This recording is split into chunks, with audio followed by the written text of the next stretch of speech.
Bonjour, donc je vais vous parler d'une lecture de la rentrée littéraire qui est continuée de Mauvigné.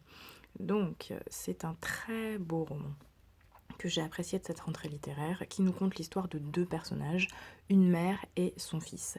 La mère, Sibylle, est un peu paumée, elle fume clope sur clope, elle boit, et elle a l'impression de toucher le fond depuis qu'elle a divorcé, mais elle adore son fils.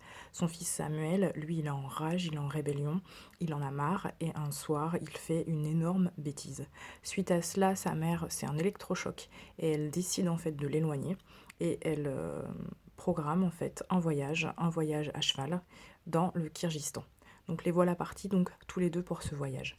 On alterne dans le récit à la fois le récit de leur vie d'avant, mais aussi celle de ce voyage.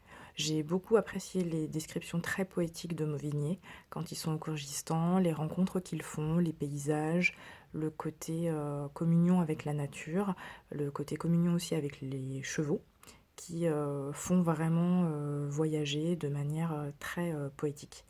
Et en parallèle à cela, on est aussi dans la tête de chacun des deux personnages qui n'arrivent pas vraiment à communiquer et qui nous expliquent pourquoi ils en sont arrivés là.